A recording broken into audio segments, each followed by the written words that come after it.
120 пазарни инспектори во повеќе од 40 тимови од денеска се низ маркетите широм државата. Тие утврдуваат дали трговците ја спроведуваат одлуката за ограничена маржа до 10% и дали има манипулации со цените. При секое намалување на цените, инспекторите вообичаено се на терен.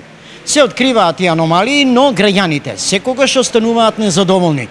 Во прашање е довербата на граѓаните во работата на инспекциите и заштита пред се на големите синџири на супермаркети од раката на државата. Не верувам тоа. Оти и дупло качеи да ги врат исти цени и истите пари ги не изимат, тоа е. Не.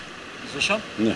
Па нема сега кој некој што бика вчера да е. Некој оде со 5% маржа, некој со 7 и сега тај ќе ги умрани ќе биде поскап. Верувате ли у нивната ефикасност? Не.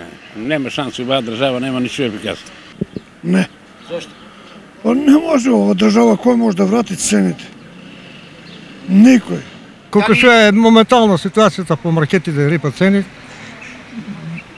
би требало да испадне. Инспекторите од вакви контроли никогаш не се враќаат со празни раце. И секогаш има статистика за високи казни. Но казните многу често големите играчи на пазарот ги поминуваат безболно. Дали стапот секогаш завршува на грбот на малите? Големите риби, кој ги лове? Кој може да ги казне големите? Никој. Само ситната риба. Таа јаат и големите рибите, тоа. Па там не може да одат. Што те?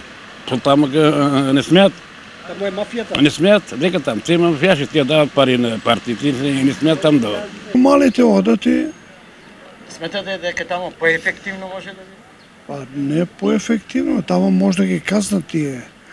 Тие, а у големите кога ќе казнат кога се нимди тие. И тука не може да до ефикасност да мерки. Ама секако би завршиле работа таму инспекторите. Освен инспекциите, во помош на граѓаните и Организацијата на потрошувачи на Македонија, од каде нудат секаква помош и овој пат. Секако слушаме дека инспекцијските служби се на терен, дека се прават контроли постојано, меѓутоа и ние како Организација на потрошувачи ја следиме состојбата, доколку потрошувачите имаат конкретен проблем, секако можат да се јават до Организацијата на потрошувачи, а ние ќе се потрудиме понатаму да го пренесеме таму каде што треба или ќе ги упатиме каде конкретно би требало да се обратат во одреден случај. Секако очекуваме дека ќе дојде до намалување на цените, ќе видиме што ќе се случува. Сепак, казните за нерегуларност се високи. Она што го видов во текот на вчерашните вечери за мене е дека трговците на мало не се ја сватиле сериозно одлуката и примената на одлуката. И затоа денеска сме на терен.